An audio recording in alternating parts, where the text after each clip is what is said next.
Welcome to Dental Hygiene Development. We invite you to listen along as we discuss all things dental, including personal and professional growth. I'm Autumn. And I'm Paige. We're just two best friends discussing what we love to do and how we do it. Grab your Diet Coke, Diet Dr. Pepper, or your favorite glass of wine, and let's talk about anything dental hygiene. Hey guys, welcome back and Happy New Year. It's 2022. I can't believe it. I mean, I really can't either, but 22 is my favorite number, so good vibes. Good year, good year. I hope you all had a wonderful Christmas. You got to spend it all with your families and enjoy the time together. I know it's a busy time, but it's also a really joyful time. Yep. Have a good time? Yes, we sure did. My in-laws were in town, and so we did Thanksgiving with them and Thanksgiving with the family, so we had a good time. Awesome. Yep. Yeah, it's a lot of traveling for us, but thankfully it's not too far, so we don't have to go across country or anything to see family. But just a couple hours, so it's not too bad. And traffic's not too bad on the day of the holidays, so it's never too bad. That's true. Yeah. We don't have to travel for Thanksgiving. We go like an hour and 30 minutes one for Christmas, but yeah, it was good. Yep. All right, guys. So with that being said, it's 2022. It's a whole new year. So it's time to start thinking about this year. What does it bring? What happened last year? Yep. What can we do to change it? We're not going to say, everybody jumps on the New Year's resolution bandwagon and it's, we can say they're resolutions, but really they're goals. Goals. Big goals, little goals. We all have them. And it's a really good time. I know it's cliche, but it's a great time to start it. Yeah. Oh, absolutely. Especially with a challenging year previously, you kind of lose some steam, I think, sometimes. Yeah. So it's good to refocus and kind of set new goals and new intentions for the next year. Yeah, you're right. Because it comes to the end of the year, you're tired. Like I said, you have busy holiday season. Yes. Everything finishes. So it really is a good time to recenter, get focused, and get going for the new year. So with that being said, I think that what you have to do to set goals first is reflect on what happened the year before. Oh, absolutely. Because, that gives you your direction that you want to go for the upcoming year. Yeah, exactly. So I heard this on a podcast actually recently talking about, when you're reflecting on last year, it's really easy if you sit down and you can make a list of things that from the past year that were really great and that you did well and made you feel well when you did it.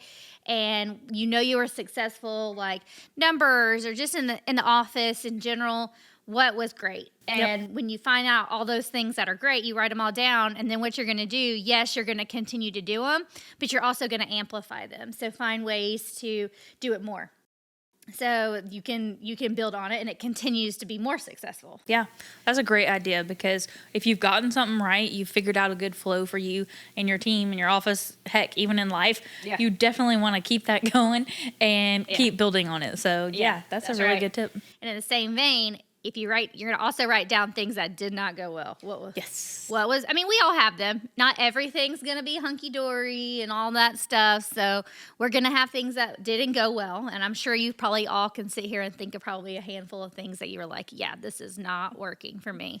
But it's good to identify those things too, because then if you identify those, not only can you do something different, but I would say bring them to the team and say, these are things that I noticed weren't going so great. So let's not do this and let's think of ways that we can change it up. Let's do it a different way and try something different. So it's not the definition of insanity where you're doing the same things over and over again for not good reasons. Too, if you did your work on your last podcast where we were talking about the ideas of shredding or burning or getting rid of the negative things, that should have kind of got the ball rolling of open discussion about things that you could do better this year. True. That you could put into your goals. So, you're right. Go back. If you did not listen to the last podcast, go back and listen to that one. Some good stuff. And that's some homework there. That's right. Right. So if we're reflecting on things that were good, things that were bad, we can really have an idea of what we want to look at when we go into the future. Yeah, for sure. That's the only way you really truly grow, I feel like, is reflecting on things that you haven't learned well enough yet to call it, successful or, positive. But as long as you're willing to work on it and continue identifying things that you can do better, I think that's really where you start to thrive in your life and mature and grow. So That's right. It's all about growth, and we love that here at DHD. That's right. All right. So once we've reflected, we're going to start moving on to setting those goals and what's going on next. So when it comes to goals, and you're right, I would say you want to write these down somewhere where you can go back and see them. You can save them on your computer. You can save them on the notes on your phone. I think I put everything there now. But write them down, because if you don't write them down, how are you ever going to go back and look at them to see if you accomplished them? Yep. So plus it's good, I think, if you have certain goals, that you can put them somewhere where you see them and you're reminded of them frequently. Absolutely. I mean, I'll even text myself sometimes if I think of something like, spur of the moment. And then also at my house last year, we did the Post-its on the mirror. Oh, yeah. And I really liked that. It was really fun because every morning they're like staring you in the face. Like, you can go brush your teeth. There it is right there. You have no excuse. You're like, oh. It's a reminder. It's a good reminder. So you can't say I forgot. Yeah. Super important to write it down. Say it out loud. Whatever you need to do. Yeah. Yep.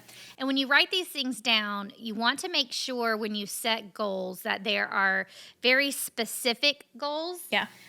So you don't want them to be very vague. Like, you want the most detail you can get. So at the end of whatever the time frame is, you know that if you hit that specific goal.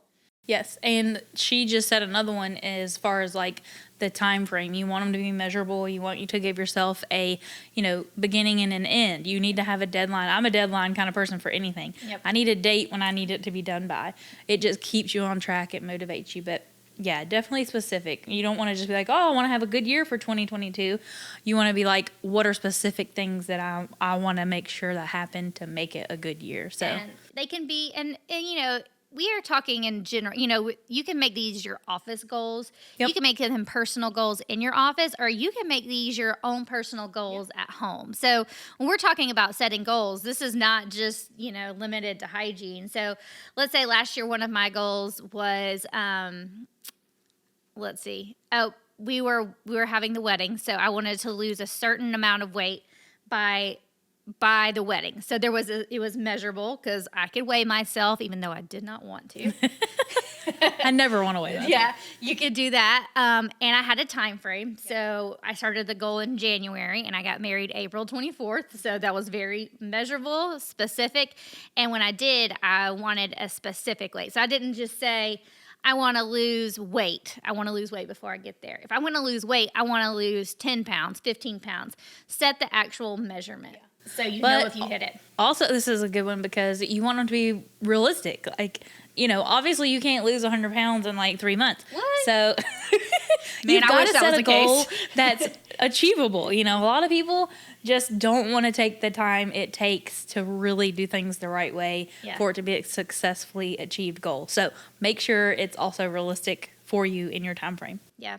So I can that's a one on the personal level. Yeah. But if you want to set a specific goal in the office, maybe you want to say that say you're working on like in our office we do Invisalign, right? Yeah. So we want to have in the first quarter, so the first 3 months, we want to have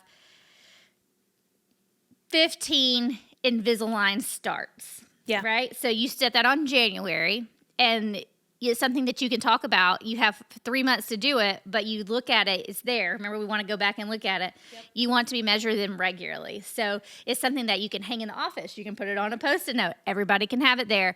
And you can be doing that and checking it every day. But then at the end of the 3 months, whether or not you exactly did it. And you have to look at, like you said, is it realistic? Like, what were we doing before? If we were doing 2, the chances of us doing 15 are very slim, right? So you want to push yourself. I'm not saying don't push yourself. Yeah.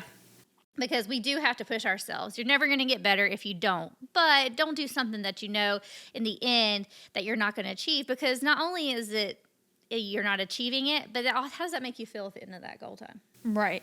It kind of makes you feel like you failed at it. And that's not motivating. Exactly. And that's not what goals are meant for. They're not to make you feel bad about it. And in the words of my nutritionist, even if you don't hit it and you don't do well for that time, you can't feel guilty about it. They're there to help you, but they're not there to hold you back, to make you feel bad, to make you feel like you're a failure, because that's not the case. They're there to motivate you. I feel like I've been talking with people about boundaries this last few weeks, and usually you feel like boundaries are kind of a negative, and somebody was telling me about the analogy that the therapist uses about it being a nice picket fence, and it has an open gate, and you're allowing what good things come in and out. And I think it kind of applies to goals too, because when you think of them as like, yes, I set this goal, maybe I didn't hit my specific goal, but I did work towards it, and I grew, and I did do better than I was. So it's a continual like growth process. You have to think of it in a positive way versus like a negative, I didn't hit that specific number. It's the fact that you were aiming for it, and you did better than you were. So exactly, it's a positive good thing, and that's what goals are for, is like you said, to push you forward. So exactly. Yeah. But we all know, even if you're doing these things and I'm sure if you set a goal, you're probably going to get somewhat better. Like you're saying, like it may be little steps and baby steps that you're taking, but you are going to get better. But the things maybe this will help if you think about, like when you sit down and you set these goals, if you think about the obstacles that could come in your way, that could prevent that from happening. Yep, absolutely. I mean, I think a little bit of preparation with stuff like this goes a long way, so that you can be successful. Whether it's, listening to a podcast that helps you set those goals if you're a podcast listener. Yeah. There's lots of resources out there for you to help you continue to grow and do it through setting goals for the year. Yeah. So if you if you find the obstacles that may come in your way, and you also have to think, even though there's going to be obstacles the whole time you're doing it, you don't want to be negative about it. So if you're negative about yourself the whole time, if the whole time you're doing it, you're saying, we're never going to hit that goal, or I'm never going to lose the weight. That was just any negative thought that's in your head, that negativity is going to come out one way or the other. Absolutely. And honestly, we have a printout that we have made for you guys. It's going to be kind of like a freebie. You'll send us your email address, and then we'll send it to you, and we're going to have two different ones. One is going to be kind of like a daily sheet, and then one is going to be like a yearly goal, and one's going to be a little bit more on the emotional, like mental side, and then the other one is going to be a lot more practical, kind of what you can specifically set as goals and how you can achieve them. But one of the things we have on the more emotional side one is write down the situation that you're thinking about that's consuming your time or your mind that day. Write down what actually your negative thoughts were, what your initial reaction was of the negativity, those things she just explained. And then it has a section where it's like, now take some time to think on it and reframe it to the positive, where your mind should be. And eventually that intentional thinking will get you to the point where you're always trying to naturally frame things in a positive way versus kind of defaulting to that negative. And that just takes practice over time. But there's a section on the freebie printout we got for you guys and have made, so that you can kind of have that as a reminder to get in practice of that. So yeah, negative thoughts can really, really change how your year's going to go. And we think about it, I've heard this on a couple of different things. I think it was in a devotional I'm doing recently. Like, if you write down the things that you have been thinking, most of the time, all of us are worrywart. Yes. We're always going to be thinking of the negative instead of the positive in the end. And we're actually creating situations in our mind that aren't even close to phasmally going to happen. In your head, you're like, oh, this is going to be terrible, this, and this. And really, that's no. I mean, you're way out of the ballpark on that one. So really, if you do that, if you write that down, that's really good to know, because you should reframe it and then say, okay, that's what I was thinking, but what's realistic here? Yeah. What is the realistic thing that's going on, and not something crazy that you thought of. But it does take work, because for sure, I think we all go there. Yeah, I think it's human nature. It's kind of default to just let things overwhelm you, or to worry, or to go negative. Mm-hmm. But you can retrain your mind to go to the positive. So yeah, that's awesome. Yeah.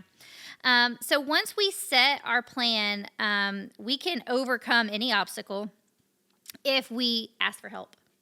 Yes. We don't all have to do it ourselves, and I am really bad about that. As an Enneagram 8, I am someone who likes to take control, and so even at work, when I know I could ask somebody to make a phone call or do this thing on my list, it would make my life so much easier. And then I could hit those goals and get to some things that I wanted to do.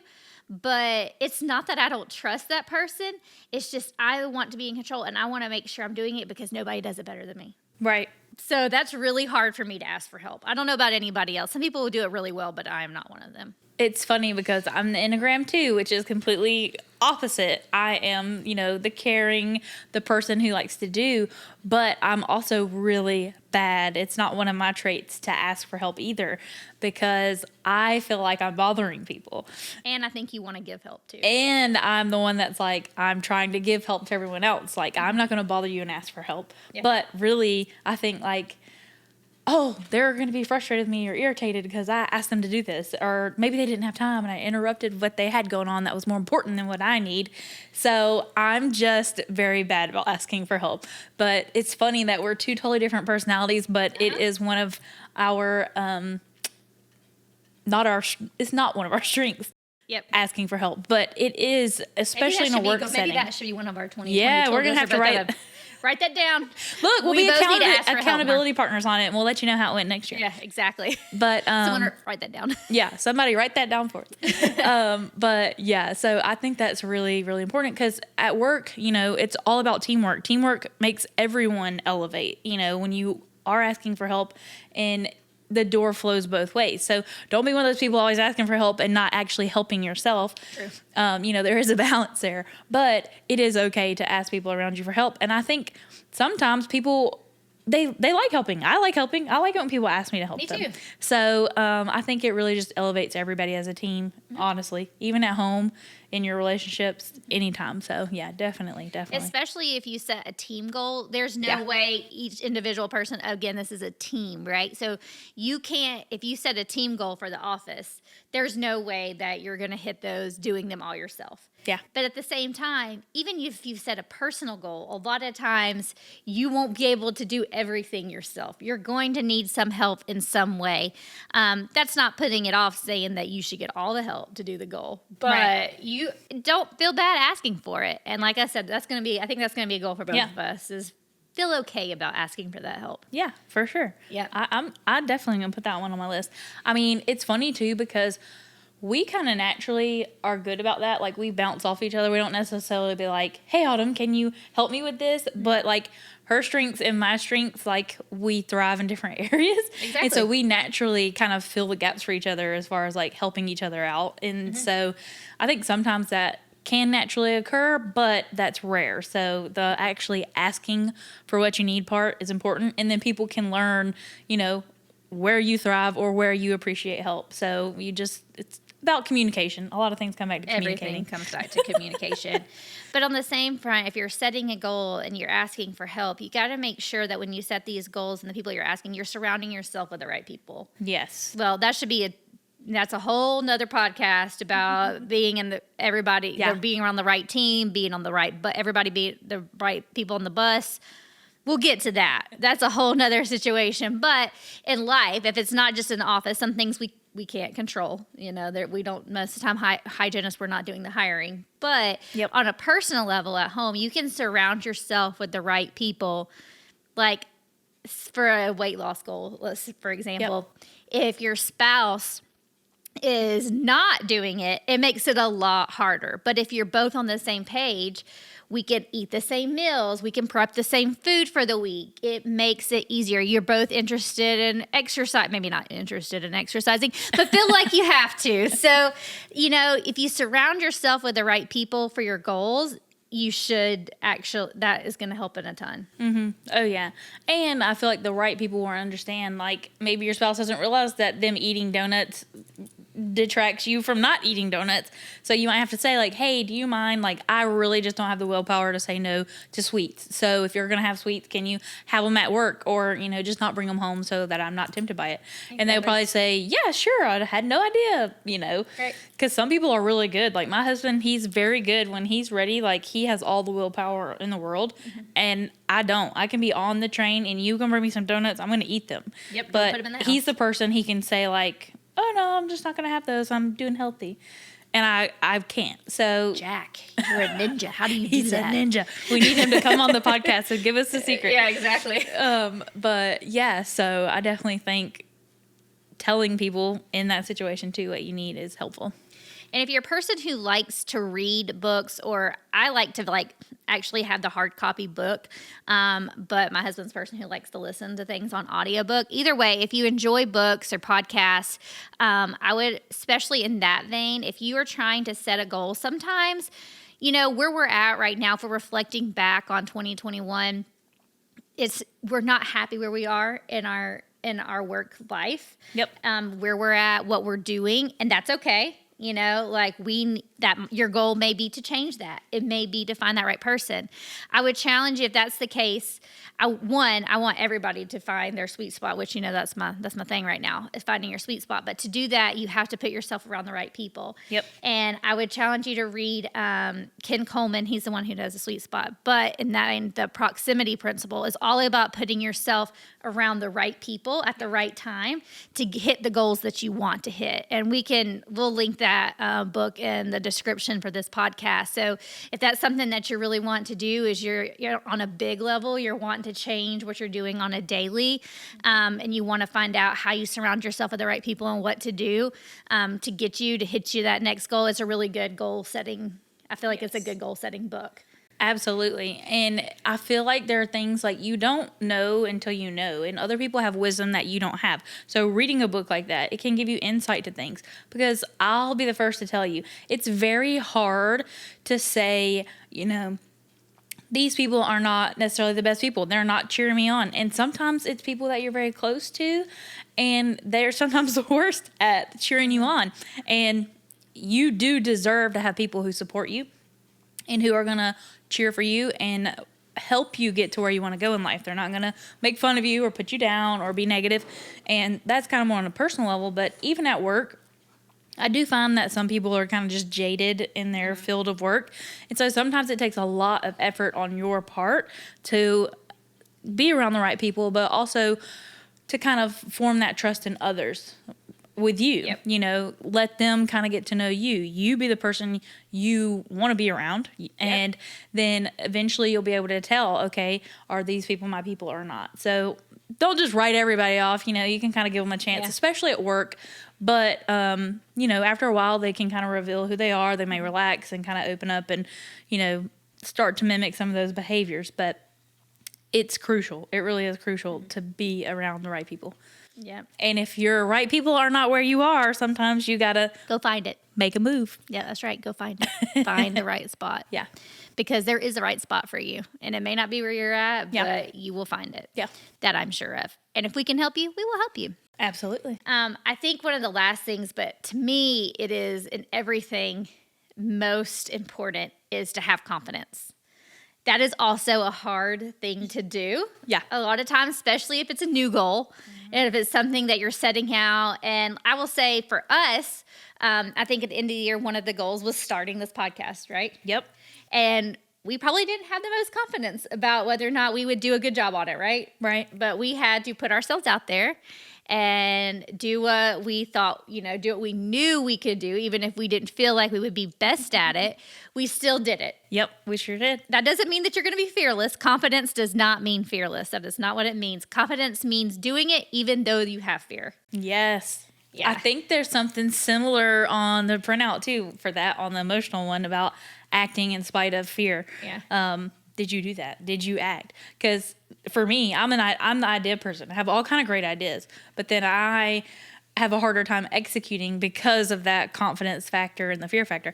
She brings my confidence level up. She's the right person for me to be around, and kind of vice versa. Like, we feed off each other in the right ways. So it's great. It works out as a balance. But yeah, things are scary and fearful, and personal life and work and I will say, she says that I bring her. That's good. I'm glad I do. But at the same time, I think on the outside, I put up a really good facade, and I've learned to do that. It's a bunch of the things. Confidence is one of those things that I think that everybody can work on. And you don't want to be overconfident. You still want to be confidence and humble. They go hand in hand. You can't be, out there. But at the same time, it's something that I really work at. But I try to at least portray it to everybody else, even if inside it's like, no, no, no, no. You can't do this. You can't do this. And I've just listened to enough things, and I have to practice what I preach. So as some of you know, I train hygienists that are coming into our to our corporation. I train them for 2 weeks before they go out. Obviously, they're already hygienists, but I train them to work in our system and how we do things. And a lot of them are new grads. And I think as a new hygienist, you always come out, and real hygiene life is nothing like school hygiene life. Very true. And so you can get intimidated really fast. Yes. And we come out, and patients will test you, and they will, ask you questions, and you may not know the answer to them. And I always tell them this when you go in there. But the reality is, you have to be confident in yourself to know that you are smart. You did go to school to be a hygienist for 2 years. You spent a lot of time studying. Yep. And passing boards. So you do know more than they do. Yep. You may not know everything, and you may have to go ask questions to somebody who does. But into a patient, you do know more than they do. And for them to feel comfortable around us, I feel like we have to be confident. Yep. If we were to be like, you might have gingivitis. Just maybe. Maybe. They're going to be like, what? Either I do or I don't. Like, there's no in between. You either do or you don't. And they're going to be like, where did I go? Yep. Like, they might not like what you have to tell them. Yep. But be confident and know that you do know that much. And if you don't know, fake it until you make it, right? Like, right. Don't go tell them something that you don't know, but make it sound in a way like, you do have this, this, and this, but the doctor's going to come in next, and he's going to, look a little bit further, and we're going to see what we need to do. Yep. You don't have to know the answers of how to fix it, but you do know more than they do. So be confident in that. Be confident in yourself. Be confident in the fact that you went to school to be a hygienist, and you know a lot more than the average person. I kind of use this trick, which I hate to use the word trick. I don't want to sound like we're being sneaky. But anytime you don't know something, don't say, well, I don't know. Don't ever say that to your patient, because you can find out. The information is available to you. So whether it's an insurance question, just say, that's a really good question. And, the front desk, they have specifically spoke with your insurance. So I'm going to let you talk with them so they can answer any questions that you might have.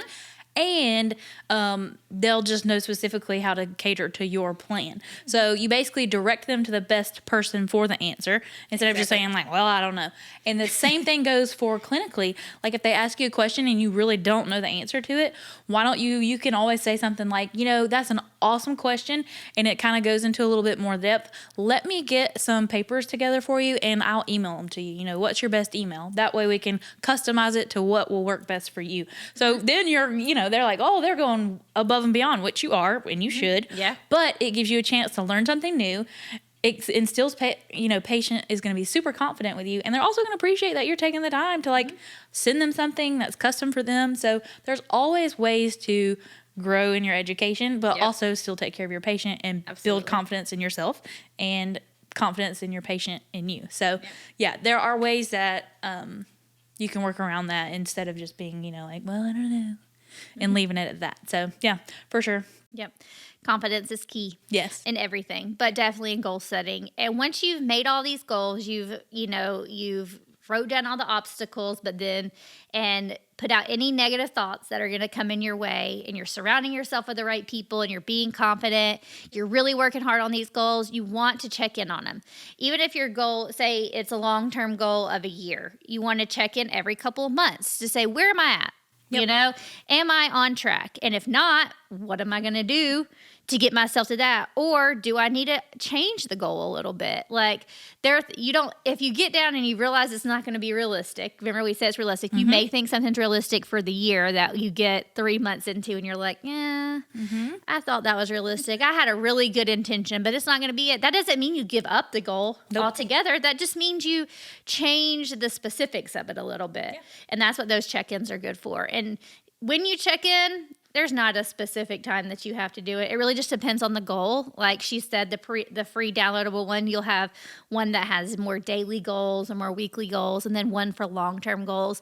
So depending on the time set of your goals, depending on when you're going to check in. Yeah, for sure. I mean, I set a goal last year to read my Bible in a year, and I had the whole app thing, and you read this, 7 days a week, you read this much of it or whatever. Mm-hmm. Well, for me, that wasn't really realistic, because I'm like, I don't have time 7 days a week typically to do it. So then I'd find myself trying to catch up, and I mean, I read way more of my Bible this year than I ever have in my life. Steps, so that's yes. good. And I'm doing more of like a deep study versus just like reading it. So I'm taking more time to go through those things. So I kind of, as I've gone through the goal, it was kind of a quick different thing, but I've kind of grown it into like more of a study and something else. So it's going to take me longer than a year to finish, but I love how it has turned out, and just having the goal, being like, oh, it's getting closer and closer to the end of the year. Like, you got to pick it up. You got to keep reading, has really helped me to continue to move forward. Even though my goal is changing and growing and rolling into the next year, it's still been a positive. So yeah, I definitely like that point. Do you feel guilty that you didn't do the goal that you set out to? I mean, I would say a little bit, because I'm just a guilty kind of person with everything. Like, I'd feel bad about everything. But I do feel really proud of myself, too, because of it's something I've wanted to do for a long time. And it was intimidating to me. I was just like, I don't know what this stuff means. And, I'm reading this stuff, but I forgot it. Yes, I've read it tonight, and I don't remember what I read tomorrow. Yeah, that happens to the Bible, I feel like. Yeah, I was super intimidated by it. And I was partly scared of like, what's going to be in here? Is it going to call me out? My heart ready for all this? But I just set the goal and did it anyways. And so I have found it's not so scary. It's not quite as intimidating. I did find a podcast that I love. It's called The Bible Recap. And she literally like goes back over everything, like explains it to you, like that's really Bible for dummies. Okay. And I love her. She's got a great perspective. But so I found ways to make it less intimidating, easier. You could do that with any kind of goals. But you're right. Yeah. So yep. And the key is, that's good. I'm glad you don't feel guilty. I mean, I struggle with that. I think we all struggle with that. But the key, like we said earlier, the key is if you're not doing, hitting the goal specifically what you want to, that doesn't mean that you feel guilty about it. That means you're going to change some things up, and you're going to do it a little bit differently, and you're going to feel proud for yourself for the things that you've done. That's right. Exactly. All right. So that being said, like she said, there's going to be a downloadable freebie for you for all your goal setting. So what you're going to do is you are going to drop your email to us, and you can either do it on any of the social media platforms where we post this podcast, or on YouTube or Facebook, anything that you post on, send us your email on that. If you post it, then we will email you that downloadable link. And you will get the freebie, so you can start setting your goals for 2022. That's right. And it's super cute, so it's fun. It makes it more fun.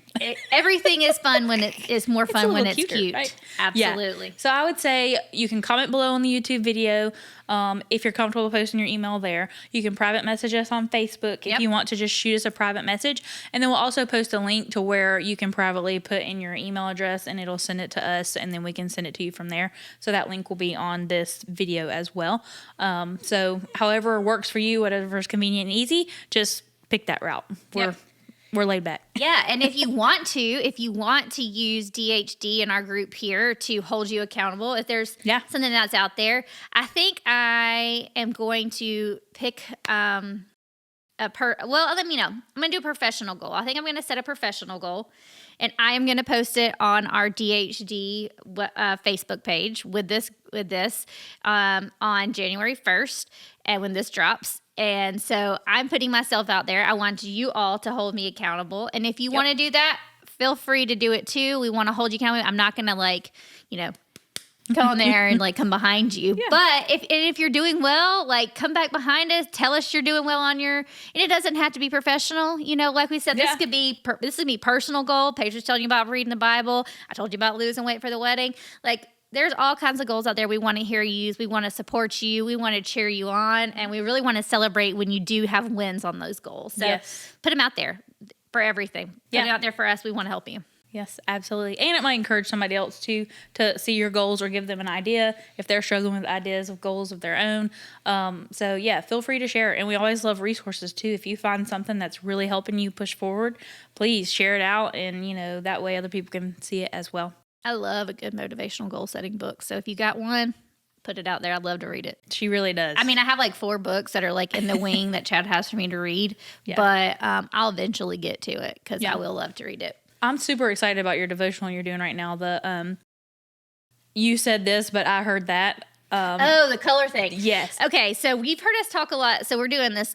This is for the small group. Yes. Yeah, we're doing the colors. It has to do with your temperament. So after I get through this study and I learn a little bit more about it, we can definitely talk about it on the podcast. Yeah. Along with the Enneagram, because I feel like anything personal awareness will come back to you. But yeah, I think personal awareness and growth is one of my everyday goals. Absolutely. So this study is going to definitely be. I'm excited. She shared it with me, and I'm like, I'm reading through it, and I'm like, this is awesome. Yeah. This is really good. It's one of those things I feel like people struggle with too. With like, whatever temperament you are or whatever your personality type is, you hear things a certain way. So you could say something to me and Autumn, and we would hear it 2 different ways, and that's not what you might be a 3rd type, and that's not what you meant to say to either one of us. So it's really cool that our minds can kind of like warp things. So I think it all kind of ties together really beautifully of setting goals and learning about yourself. And most of those things give you, this is the unhealthy side of your personality and temperament, and this is the healthy side, and it helps you roll to that healthy side, which, goals do that too. But they do. I love that. I just love getting to know myself better and other people. Helps you understand other people. So yeah, I love really the Enneagram. Cool. I love these like tests that we can take, and I would like do every podcast on them because I just love talking about them. Like I think it's so interesting and get to know each other. It gives a lot to talk about. But I'm not going to try and overwhelm all of these. Y'all could listen to a totally like wholly separate thing on that. But we'll definitely bring it up. With that being said, we're doing the podcast. Today is the 1st. We'll drop our next one on the 15th. I think we're trying to do a little bit of both. We want you to have your personal. We want to have some motivation. We want to have very practical things. But we're hygienists. This is where this is clinical. We want to help you clinically. So we're going to have a little bit of clinical ones. We're also going to have some that are not. We're going to mix it up. With that being said, tell us what you want to hear about. Yeah, for sure.